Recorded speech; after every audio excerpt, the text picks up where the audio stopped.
Right? Yeah, anytime you're ready. Okay, I want to welcome you all to this session. I hope you're all at, did you just say that?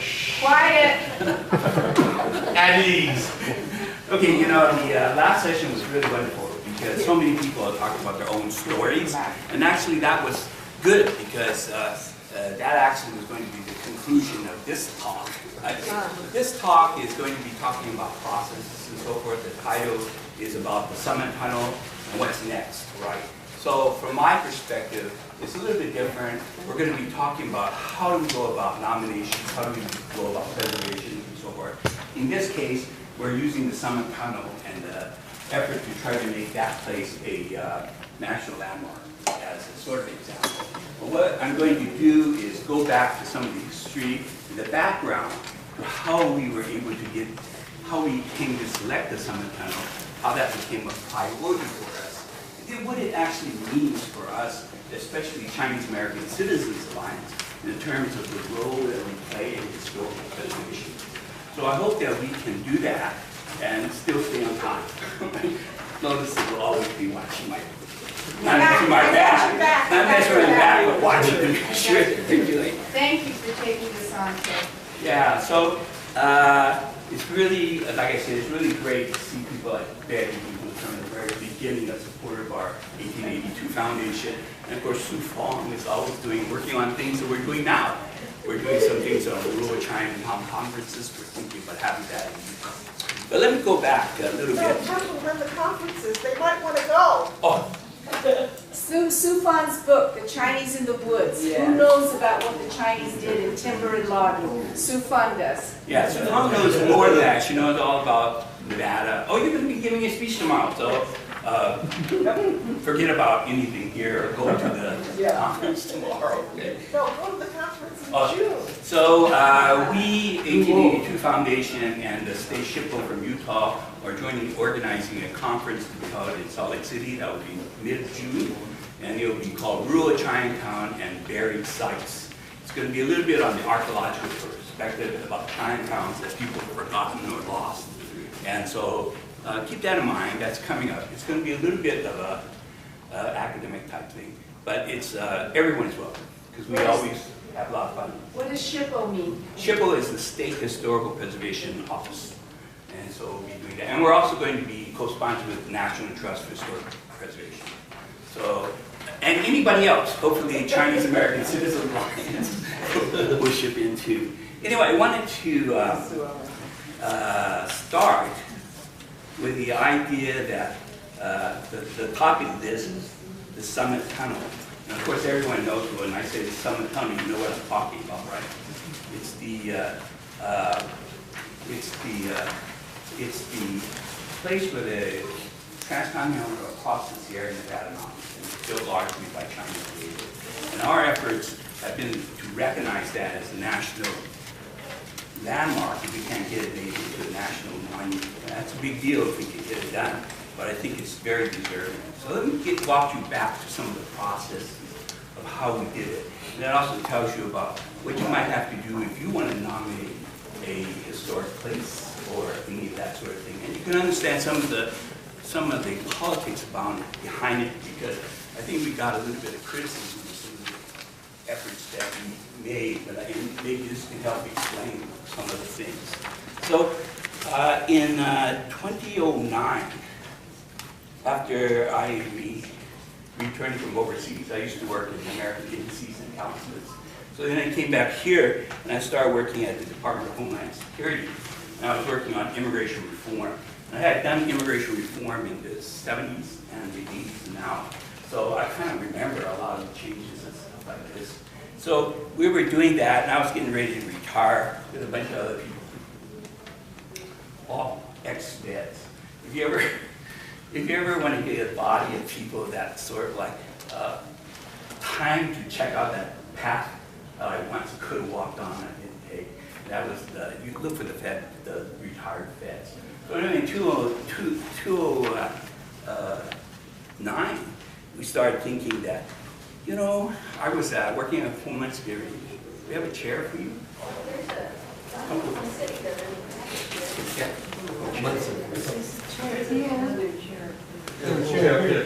We got two. So I was working with Homeland Security, I got it. and I was giving a talk on some great topic, like it was called about how does the immigration quota work, something which intrigues everybody, right? So it was a lawyers' conference, and I went down. It was in Seattle, and I saw an exhibit there by the C.A.C.A, and that was called Remembering 1882. I don't know if you guys have seen it. It's really a quite good exhibit. It still resonates very well. There's a booklet. Yes, there's a little booklet that goes with by Connie Young. You wrote it, and that's still a very good exhibit. If you ever find it, show that. We have a couple of copies. Anyway, at that time, I sort of decided that I was going to take that exhibit and bring it to Washington, D.C. because nobody really cared about quota control when I was talking about. So I went over, took the exhibit, got it to Washington, D.C., show it there. It was quite revealing to a lot of people, and so then that people who saw the remembering got a lot of attention. And when it was shown, and just to let you know, I had committed myself, I was going to take that exhibit about 1882, I was going to take it and put it in the Immigration Department's lobby. And so I did that after, so there was a little bit of resistance, but I was able to take that exhibit, put it in the Immigration Department's lobby, and then I was going to return it back to San Francisco. But Sue Lee, who was the director of the C.A.C.A at the time, said, look, Ted, you're showing at it, people are getting attention, just keep it in the East Coast. That resulted in a number of other people being interested in saying that, sometimes people aren't quite aware of all the immigration issues when you're not on the West Coast. When you're on the West Coast, those issues are pretty much in your mind. I mean, you know about it. But in the East Coast, people found that it was really something new. A group that was now the United Chinese Americans, they're made of largely a first-generation Chinese, largely on a high base. She saw Tom Yutz's Ted. His group, made up mostly, as I said, from China and first-generation Chinese, we're going to walk to Congress to talk about immigration, different issues they're going to advocate, like many of us have done. At the same time, I was actually asking the C.A.C.A representative in Washington, do you want to help us promote this exhibit? At that time, I have to say, apologies to everybody who all C.A.C.A, that I wasn't really quite sure if C.A.C.A was even still active. Remember, it was my father's organization. I remember that very clearly. And then I said, is C.A.C.A really still active? But then Carolyn and Munson and these people were coming on this annual Washington visit. And one of the representatives, Tom Lee and Alex Chan, says, these guys are coming. So I invited you guys to come attend a meeting that had the UCA. It also had George Wu from OCA, because I had already talked with him. And we all got together and said, shall we adopt a resolution to ask Congress for an apology for the 1882 Act? That's how it all began. So it began with that meeting, and we went up to Congress, and at that time we were talking with Mike Honda, because that was our contact person, right? Mike Honda said, this is a good resolution, because he had already sponsored some resolutions on recognizing Chinese fighting in the American Civil War, right? But he said, with this resolution, you should make sure that the Chinese American representative has the first chance to make the resolution, right? To draft it. And at that time, it was either David Wu from Seattle or Judy Chu, who had just got elected in Congress. So we had talked to David. I'm glad we didn't choose him, because he later got in some trouble. But Judy came in, and she says, Ted, when you walked into my office with this delegation of people to promote this, I was saying, I don't know if I can do this, but I have to do it right. I don't know if we get passed or what needs to be done, because she's a first time representative. But we all got together and we met in our office and we decided we're going to do this. I didn't know what I was doing. And other people, but eventually people started coming. It was almost organic. People saw this resolution, which was to apologize for the 1882 Act, because Congress had passed in 1882 and it was rescinded in 1943, but there was never any recognition of the harm that it caused or acknowledgement of that sort of thing. So we said, oh, we need an apology. At the end of the day, to make a long story short, we got a number of people getting together. We got other Congress people who supported it, and we got very critically 5 national organizations to come together: C.A.C.A., O.C.A., U.C.A., J.A.C.A. and Committee 100. All these are national organizations that have a background which we could go through to help promote the passage of this legislation. And the other thing we had later was a law firm called Covington and Burling. That was a really big step. We had originally asked them to just give us a briefing on what do we actually have to do to get a resolution done. How do you draft it and so forth like that. And so that was moving. Covington and Burling, especially by a senior attorney, Martin Goh, was able to not only advise, but they said, we would like to join the effort, pro bono, right?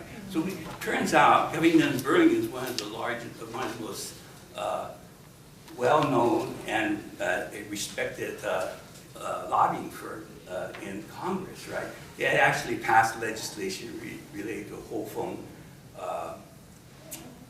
Shan, who was a Chinese diplomat in World War II that actually saved a lot of Jews during the World War II. He's one of the only non-Jewish people in the Holocaust Museum, honored at the Holocaust Museum. So their organization did that, and they were ready to help us. We had to make the argument why they should do that, but they did, and they helped us throughout that process. It was invaluable. So we formed a committee of 5 people, plus 5 organizations, plus Covington and Burling, and we drafted the legislation. I mean, the wording and all this, and we tested out certain words, what we could do, what was the strategy, how to go about doing it. At the end of the day, one of the things that came about it was that we could not really get an apology, the word apology, without it getting shot down by various senators. So we said, let's compromise. Let's make sure it's something like expression of regret. Yes. All right. So that turns out to be one of the criticisms after we had passed it. But they don't understand. We actually tested the words at different congressional offices and so forth. And we said, let's do this first. We'll do it as a 2-step process. We'll do it in Congress, both the Senate and the House. We'll try to do both through something called unanimous resolutions. And then after that, we'll go to the president, because you don't need the president for a signature on these sort of resolutions. But we go up to the president, and by that time, all the objections, the political objections that people had would have been done. In fact, we got unanimous resolutions from both the Senate and the House. There's another story about how the House got passed, and that's another story, but it's really a lot of fun. But at the end of the day, when we went up to go to the next step, to get the president to sign off on a proclamation that says, I apologize on behalf of the government, we couldn't get it passed, because, I mean, we couldn't get it past the White House, and because at that time, people were saying, enough already, right? This is, we don't need to do this now. We already got this resolution passed in Congress, and we're going to do, on the May A.P.A. Heritage Month, simply a letter saying that this thing had passed. All right, we didn't think that was adequate, but we didn't want to fight any further when away, because the opposition to it from certain political sections was not really from non-Chinese. When we had 5 organizations, the organization that actually most opposed it was actually O.C.A. O.C.A. New York, because actually they had good reason. Their opposition was, if we could mobilize people to pass this type of resolutions through 2 Congresses, we should reserve that energy and that effort to get the population ready to support immigration reform and judicial nominations, right? That's what their point. And they felt the resolution wouldn't even get passed but OCA joined us anyway. The other people were a little bit lukewarm. It took us a little while to get to maybe 100 and other people. But they all did join toward the end as we were getting closer to actual passage. It did get passed. One of the things, the observations to notice is the main organization that carried it off consistently and passionately was C.A.C.A. You were the guys that actually went to the offices of the various districts and sat in their office waiting to talk to the principal, right? And so that taught me something, that C.A.C.A., despite all the sort of tensions we as an organization have had with OTA, thinking that we get involved in resolutions or other political efforts, OTA then steps in, like in the one whole case or other things, that they stepped in, and they're a little bit more politically adept and something of this sort. So they seem to take a lot of the credit for things. And so C.A.C.A. sits back a little bit. But in this issue, the one to remember is this, that it made a big impression on me. C.A.C.A. is passionate about this thing, and they are knowledgeable about the historical aspects of the Chinese Exclusion Act. So that's number one to remember. Anyway, the process went forward, and I wanted to say that so that's moving forward, but we couldn't get it to the president's office to sign. We couldn't get it past the president's, the guys that the APA representatives in the president's office, the White House, the liaison, because they were largely OCA groups. We said it's done for now, right? The thing that we thought was, we'll wait for the next administration, right? I mean, at one point I had asked Conrad Ng or other people to try to help. Conrad was Obama's nephew, right? And he said, no, we're finished with this for now, because everybody had fatigue, right, to do this. But we thought, never mind, we'll wait a little while, and then we'll get the next president. But she didn't get elected, right? so the result was, okay, let's wait for the next administration. That's 4 years, because I wasn't going to do something that, one, he may not agree, two, he may use in some different way, and three, I just didn't want Trump.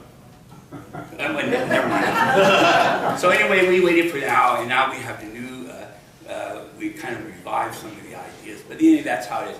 In the meantime, we're still working on other issues. So other issues, for example,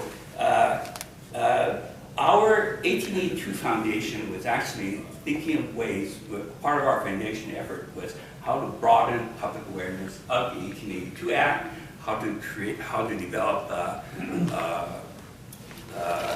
best practices among public educators, museums, and historical societies, and how to create teaching material, right?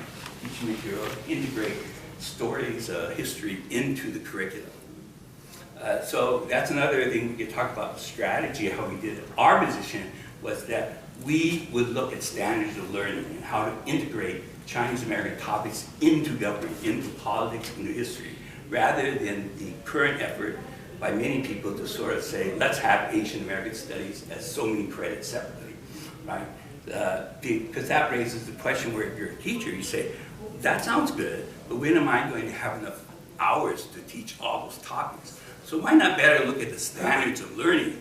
And I have to teach about government principles, but is there a place or a resource where I can get Chinese examples that illustrate the separation of powers or the rights of citizens and so forth?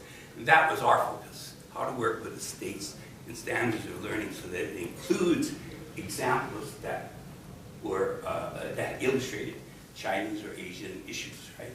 So, and that continues to be our strategy, which is interesting because now, after the anti-hate movement and so anti-Asian hate movement and so forth, that is the approach many people are beginning to take, right?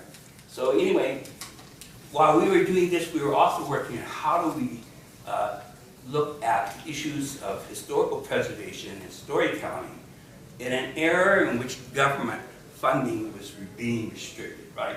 How do we do that to make sure that we can maintain programs and research? So that's very much like things which C.A.C.A. has always talked about, and Manson has always talked about. How do we work with is making sure that tax credits for historical preservation are maintained, that sort of thing. We started looking at how do we do public-private sponsorships of programs. So the example that we started using was Gail Hong's program with Winglook Museum and the heritage tour through the Pacific Northwest. That became one of the things where we said, this is an example of public-private can work together. And so we tried to, in fact, the second tours of Winglook was actually on our insistence working with Dale, right? But then we said, okay, we want to expand that example, illustration, to California. Because California had all the rich examples of things going on there. We could do it in Washington, we could do it down here. Down in Washington. That then got us involved with Su Fong and Munson and Southern California guys. And we could never pull it off because the week-long tour, which is what the Heritage Tour did, didn't lend itself very well for the private sector people that we would have to run the organizations. Sue can talk about that later because she was also part of the idea of what do we need to have on the bus to go 1 week on these trips. But you know, 1 week on a bus with everybody seeing things is a little bit long, even if it's kind of interesting like this, except, unless you're some sort of a history student or college, it doesn't work. So then that was going on, so we're still looking at different ways to how to improve relationships between public-private sponsorship. So the Forest Service was introducing things like roundups. I don't know if you guys know that term, but they were trying to experiment with how do you work with the Chamber of Commerce in the various festivals that were people going on, and you started emphasizing Chinese American contribution or Chinese contributions to the development of that place. So many of the things that are happening now, like different localities sharing festivals, working with Chinese to talk about the history of that local area. That's what the roundups were about. But they were figuring out ways to how to make sure they could pay for themselves, right? So we were out there trying to do that. At the same time, an organization called API HIP started up. And that was with Munson, because he introduced me to time hours at the National Trust for Historic Preservation. And she was working with me, or wanting to work with me on some things. And for those of you guys here from California, you know the Hanford China Alley was actually nominated by the National Trust for Historic Preservation. I actually registered as a National Historic Place. The announcement of that was how many years ago? I actually wrote the introduction to the announcement that we did in Washington, D.C.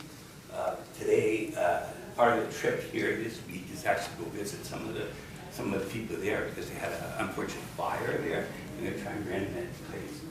So anyway, Tanya comes up to me and says, this organization called API HIT was having their second conference in Los Angeles. I remember that. And she asked me, is there any way that you can help them a little bit? And I would say, well, you know, they got really a bunch of great people, but I'll tell you what, I'll go ask Conrad Ng, who has just arrived at Apex Smithsonian, and says, you know, there's a group in Los Angeles, why don't you go be a keynote? Something like that.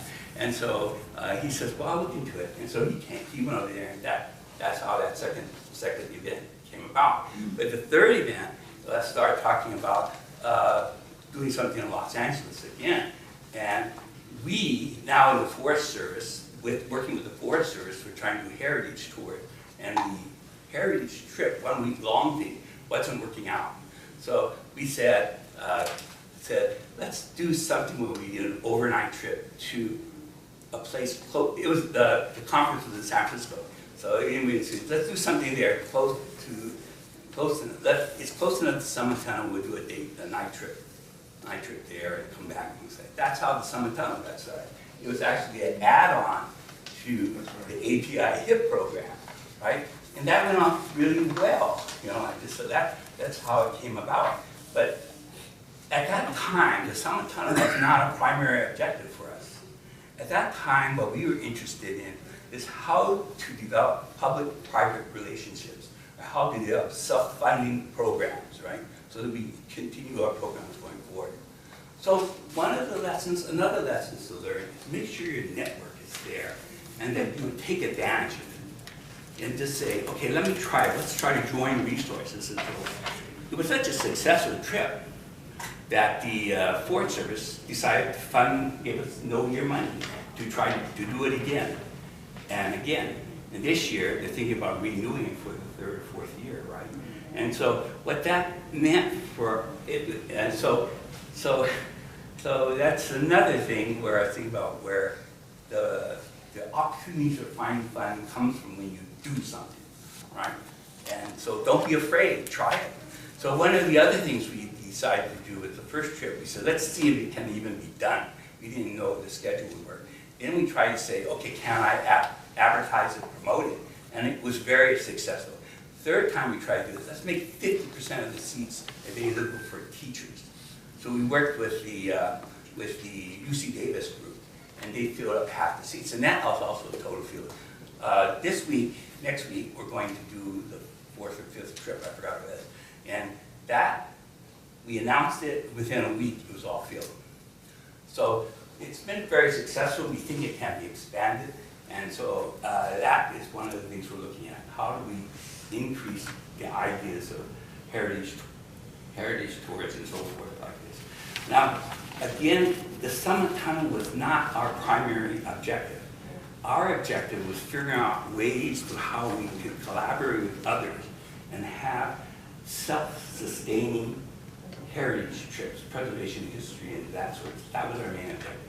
But as we began looking at the tunnel, going there to visit, talking with people, there is a sudden, not a sudden, but an immediate realization. This is an important, critical site. There probably is no other place that can match the Summit Tunnel in terms of its ability to impress, its enormity, and its significance to the building and construction of the American nation. You can imagine, if they're not for the Summit Tunnel and that building of the Transcontinental Road, how much would be affected or not have happened because of the inability for the economy and so forth. And so what we talk about when we talk about the Summit Tunnel is that this is one of 3 national projects by Abraham Lincoln for the building and unification of the United States. So we placed that thing squarely in American history, which is what, and we talk about it in those terms, right? Still, when you talk about that, 80% of the workforce or 90% of the workforce was Chinese labor, right? And so, and it was skilled labor. The more you look at it, and I think Su Fang will talk about it too, the more we look about it, it wasn't just laborers, laborers knocking rocks and pushing things. They were skilled crews, they were doctors, they were engineers, but also just people who had skills, whether, doctors and so forth, and that allows us to expand in different ways. So the Summit Tunnel becomes the higher priority for us, right? We're doing other things, but it becomes a priority in itself. It takes a life on itself. So we decided we're going to make this a national, we wanted to encourage it to become a national monument. When you look at the Summit Tunnel, you got to say, why isn't this already a national monument?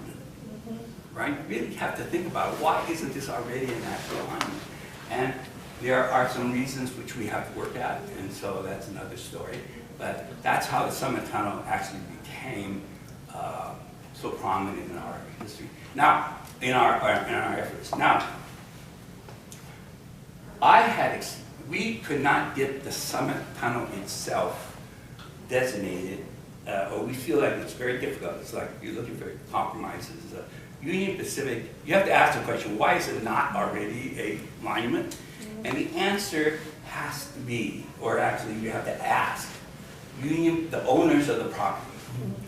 In that case, the Union Pacific, why have you actually failed in promoting this history or talking about the significance? That's actually a dereliction of what you should be doing. Union Pacific would say it's supposed to be this company that cares about American history and so forth. So that's the way we're trying to balance the thing. And we think we cannot, that in order to get the designation national monument, the owner of the property has to agree. And so they're not in that position yet, right? But the landmark status, we don't necessarily need their agreement, but it's good to have their agreement. And the other part of it is we decided, let's focus on the China camp, which is next door, next to the railroad passage. That doesn't belong to the Union Pacific. That belongs mostly to the Forest Service. So what we did is an archaeological nomination for the China camp. But in order to talk to the China camp, about the China camp, we have to talk about the railroad, right? So the Union Pacific knows this, we know this, everybody knows this. But for the Union Pacific and others, it's a way to get away from that administrative issue. Well, it's not just administrative, they have some good reasons for it. One is they actually don't run tracks or trains through there, but they use it as a way to get to the active tunnels. If there's an emergency, then they have to go. The thing that we keep saying to them is, you can still use it anytime you want, and certainly if there's an emergency, you can run through that. The expectation is that we got a grant from the Department of the Interior to do the archaeological study of the place. That becomes a nomination, which is given to the Department of the Interior, and I had expected that it would have been done this year, right? And the nomination was expected to be fast-tracked through the Department of the Interior, and then they can announce it. The other way to do it is get Congress to pass it. But so we're expecting it to be done this year, but it looks like it's been delayed until the spring of next year, right? Because they say the pandemic has piled up all these nominations and so forth like that. So that's the process we're going through. But we feel very confident that selection will happen. But the other part of the work on the Summit Tunnel is the development of an interpretive center, trying to establish a center on site right there. So that's one of the efforts we're doing, and that's kind of moving forward. Mellon Foundation has suggested that they might help us fund that, so that's good. But more important, we go back to some of our original principles, how to get public-private collaboration to build the thing. So we have ideas, and they have ideas, and we're trying to still work on that. I'm fairly confident we will have something, but you still have to be a little bit patient. Now, I'm not totally patient because this year is also the 80th anniversary of the repeal of the Chinese Exclusion Act. That's December 17th. And it's also the 250th anniversary of the Supreme Court decision on Wong Kim Ark. Both are monumental historic decisions. Right?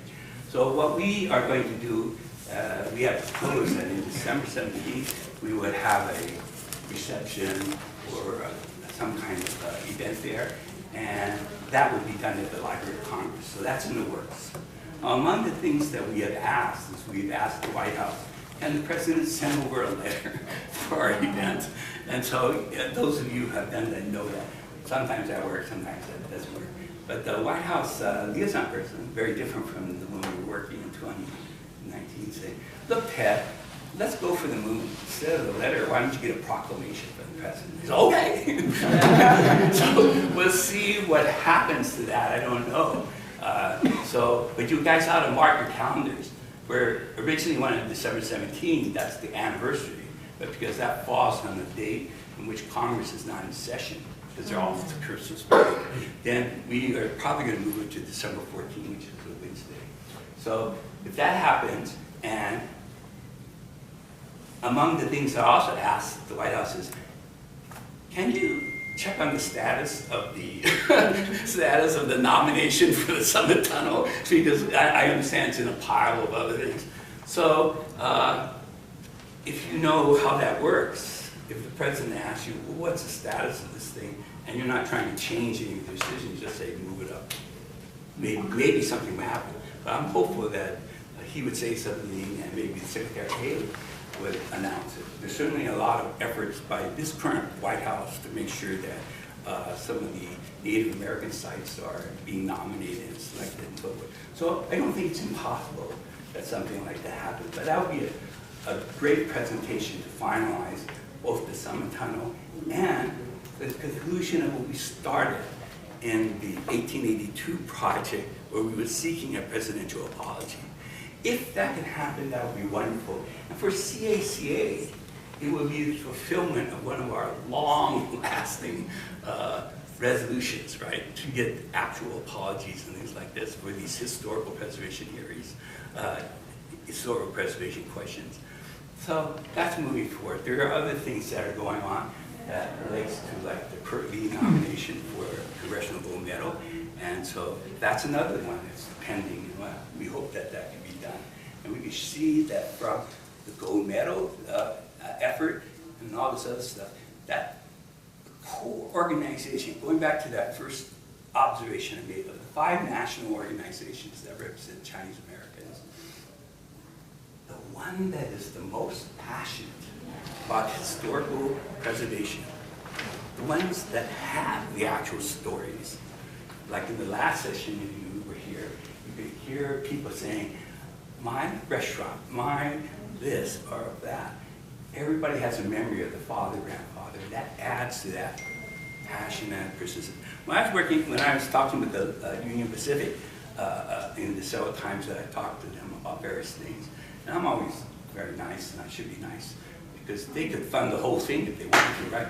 So easily. So you know, the guy here, representative here in Washington, was saying, "Hey Ted, you're still working on this, right?" I said, "Yeah, of course I'm still working on it." He says, "You know, you're the one group that has stayed persistent from the first several years ago when we started doing this. You're the one group that stays persistent in asking and developing the case for the Summit Tunnel to become a national monument. The point here is that you all really make a difference. The C.A.C.A., that is, to me, I've been working with different Chinese national organizations in Washington and political areas for a long time. And I appreciate very much the various differences that are there.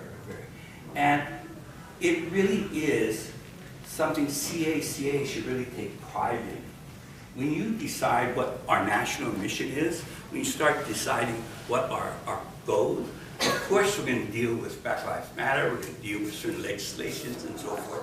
But honestly, the one area where you make the most difference, and because that OCA cannot do very well, C100 can't do very well, UCA can't do very well, is this thing about historic preservation. And that historic preservation begins with you're telling your story. So the last session, it doesn't matter how small your story is. One of the core functions for 1882 is an event we call talk story, which is tell your own story. Fundamentally, it's a big issue. I remember Shu, where she was saying, "How do we do talk story?" I said, "Isn't it supposed to be talking story, or is it about talk story?" No, it's a concept that started out in Hawaii back in the 1960s when we were doing Asian American literature and so forth. So it's about us telling our own stories and our own voices. And that begins with each of you stepping forward and just recording the stories. Like, you don't have to write a book, you don't have to do a movie, but those are all good. But begin by going home and say, once a month, let's tell a story, gather together a story. And what we say in the talk story process for 1882 is, it is actually the process of gathering together, of us gathering together to remember and share our stories. And maybe we'll make some new ones too. But the point is that allows us to be a community that's sharing and telling and remembering our stories. One of the things that, so there's a couple other things I'll close off with, is that we are actually scheduled to do something with the Kennedy Center in August in 2024. And the theme of that is going to be talk story. And what I want to do is invite all these guys that were some of the original people that advocated the idea of Asian American literature, when the only when the only books that were available was Roots, I.E., and so forth like that. So now there's dozens of writers, and we've come such a long way to do it. So on August 2024, we're going to have an event at Kennedy Center called Talk Story. And it'll be sort of like a semi-dinner something. We don't have enough money for a real banquet, but we might have banh mi sandwiches and a lot of water. So, but the point was for us to go back to remember the original concepts of what Talk Story was about. And so that will be in August 2024. So please come for that. The other thing we have is I circulated, oh, by the way, one of our, if you got this, which is a black and white issue there, it tells some of the concepts that we have and what we're trying to do in the 1880 foundation. And in the back, you got, if you're lucky enough to get one of these, it just says, DC Chinatown Rediscovered. And it just has a blank box. And it's just something like, more than a place, our stories, our voices, our community strong. The idea of not putting any image here, but don't get caught up also in the idea that you should have to have pagodas, that you have to have curved leaves, curved eaves and things of this sort. Our story is as much our story in America, and in fact it is the story of America, and not necessarily replication of what is done in China or done in Chinatown when they try to Disneyfy the place, right? So it is probably better to preserve some of the places that we have as frontier villages, as frontier sort of outing structures and things like this. The other thing is that we established, and that's the other flyer I point out, is this Chinese-American memorial at the Congressional Historic Cemetery in Washington, D.C. It's a small thing. It's a place with a couple of benches and a plaque, and you have some pictures there. In the early days of the Chinese-American experience, most of the guys know that after a person died here, and usually if they were a bachelor particularly, then after a certain while, their bones were disinterred and they were shipped back to China to be buried at the villages, permanently buried in villages or in the district. That is important, so important, because what happens is that it is through these bones that you have this connection to ancestors, but in some cases, like my ancestral book goes 2,000 years back, right? And it's the connection that allows you to go 2,000 years forward. That's a very important thing. So that was done, and then in the historic congressional cemeteries, and this is a fun cemetery. Have any of you guys been to the historic congressional cemetery? Yes, you've been there. And I'm not talking about the congressional cemetery in Arlington. I mean, the cemetery in Arlington. That is a great cemetery too, for a lot of people. But this one has been around for a long time. It has cenotaphs and illustrations. There are presidents, ex-presidents, FBI. Director J. Hoover is buried there. Malakovich is buried over there. There's a number of American Indian chiefs that are buried there. Very significant place with a whole range of Civil War and other people. And both South and North. There was a section where the Chinese were also buried. But because the bones were disinterred or people ignored it, it was simply a blank place. So if you talk about a symbolic representation of Chinese history disappearing or gone, that was what was left there. It was nothing. There's no tombstones, nothing there. So we decided we're going to mark out that place, put a couple of benches, and put this memorial. So this memorial, we just finished it. We dedicated it in April of this year. And I described it there. And one of the things I'm pretty proud of is we raised the money ourselves. C.A.C.A. paid half of it, CCBA half of it. Half of it was $4,000. So we were able to build this thing. And the important thing for us is that we wanted to create a database. So there's the central part, which has Toisan, Samyup, everything listed in the middle part, in Chinese traditional characters. That is to represent the origins and the culture and the places that we came from. The red bricks around them are individuals. Individuals in association. I put one for C.A.C.A. and that's there. And there are people like Hazel Lee, things of the sort. So anyway, these bricks, anybody can put one there, as long as you have some kind. That person has some kind of American connection. So your father or somebody you want to put there. send us the money, get a brick. We'll get a brick. We'll put it in. But there is another addition requirement. You have to give us a small story of who that person was. 250 words. You also add some images, and that creates a database for us.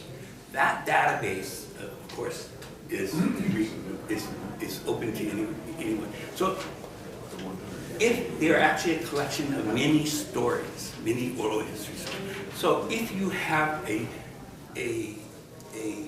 memorial being built in Portland, or another memorial that has the concept of recording the local individuals and so on, go ahead, do that. But why don't you also send in a copy of something to our larger database? I'm hoping that that database becomes a national collection of short stories for all of us to share in the future, right? And that way, all of us can contribute to this larger database of stories. Ted, that is great, but may I, representing Northern California, share the t-shirt and the DVD that's available to tell the railroad story? So Will Lee made these for the 2019, the big, so we could add, he did a nice design, didn't he? And it has the two Chinese characters, Ti Lu. In Toisan, it's Jane Ti Lu. You build the railroad. We could add the Summit Tunnel to the back, and then every lodge could get, you know, who would like to order the t-shirts. We have bamboo hats if you want bamboo hats from China.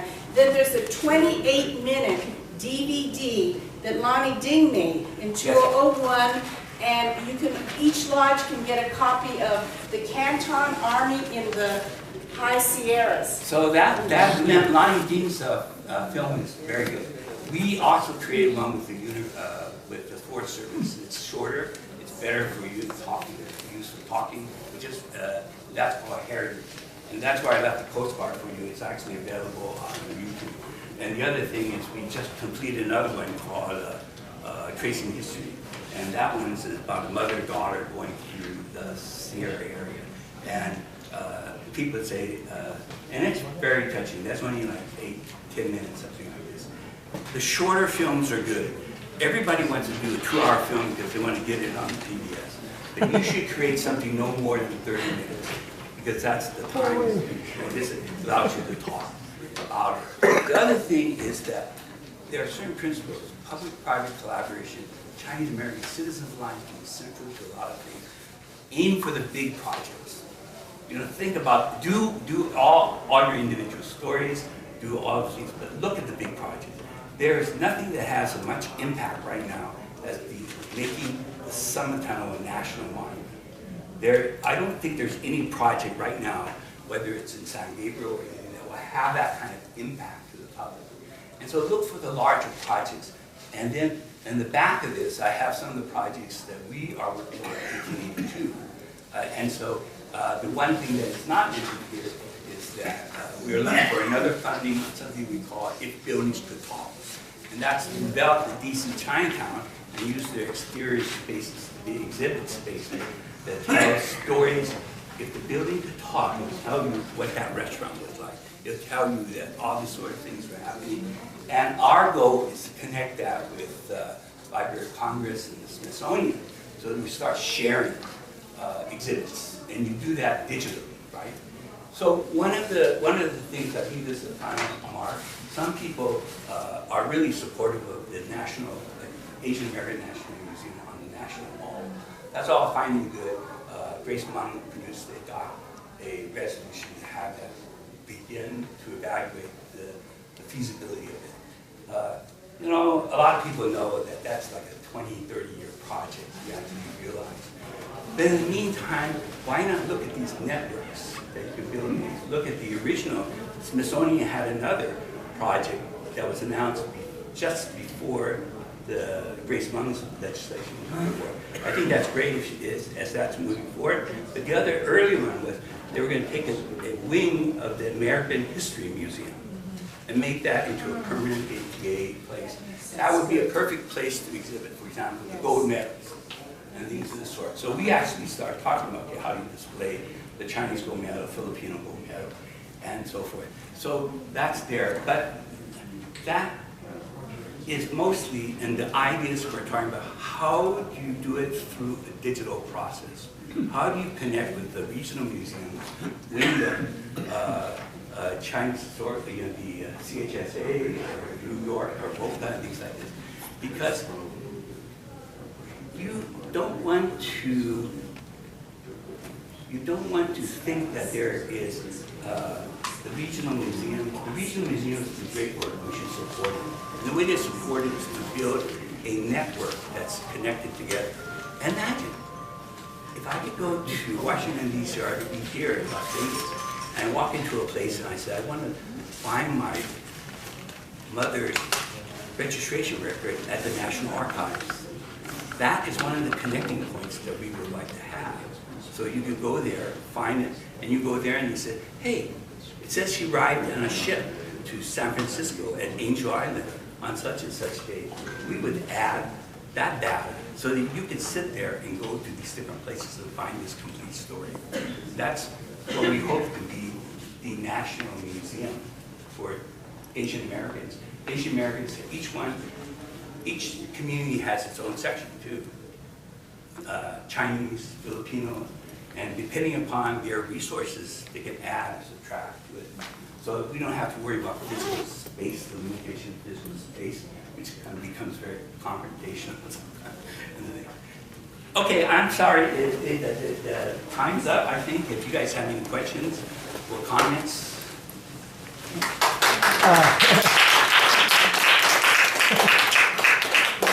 You know, I do have a comment. I want to thank Brother Ted for at least a couple of shout-outs, one to ourselves, and you should be very proud, C.A.C.A., and then the other to a funny outfit that he said, API, Asian Pacific Americans and Historic Preservation.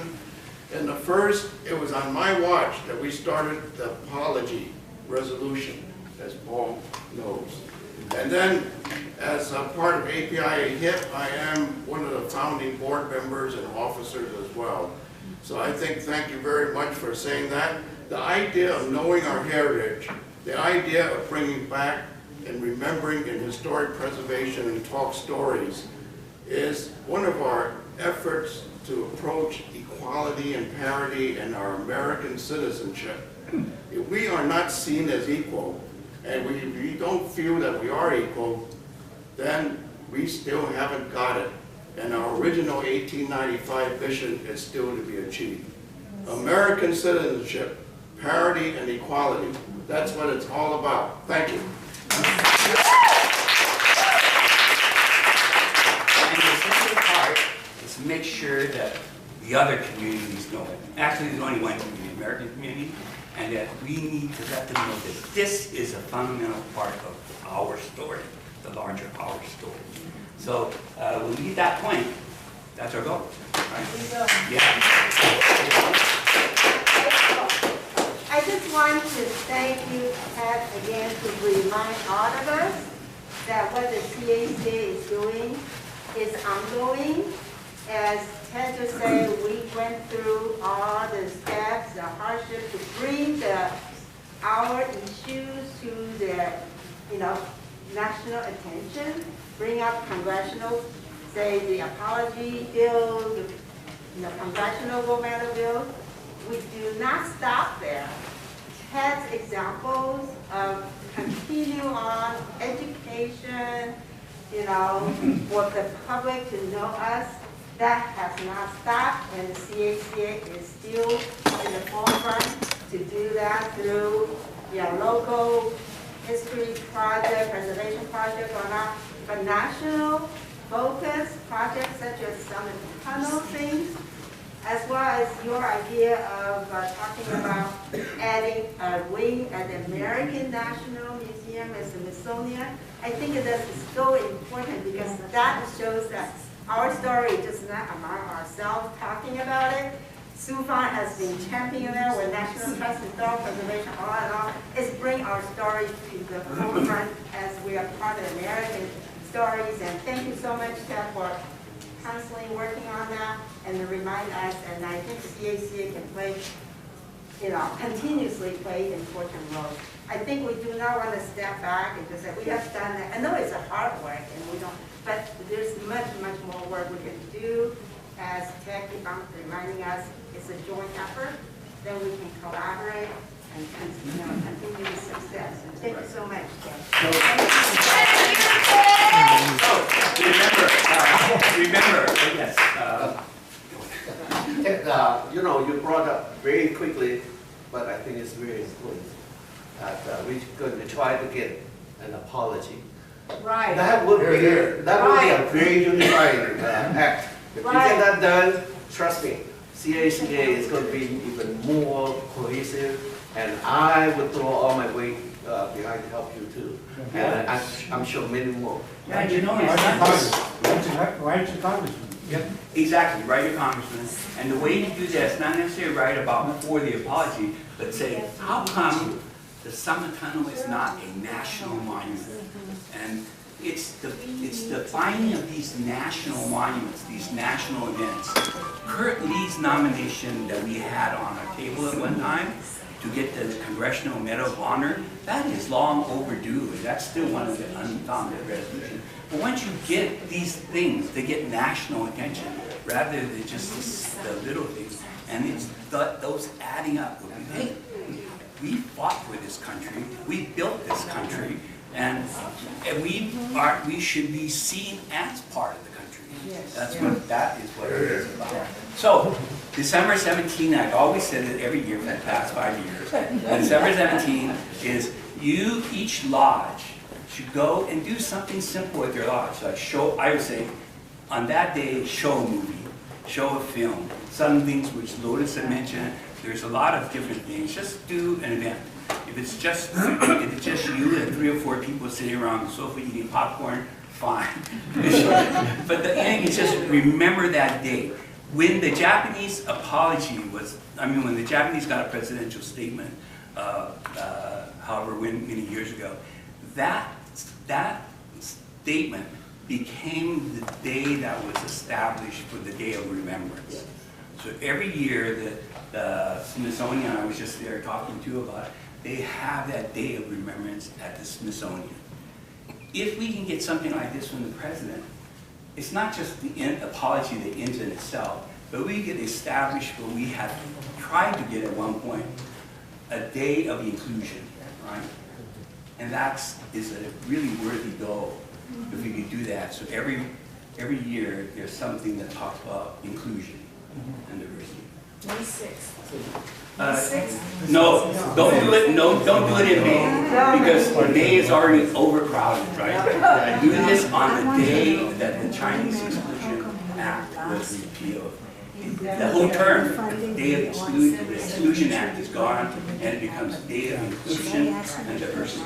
Right? All right. Lunch is next, everybody. My favorite. Yeah. In a moment, yeah.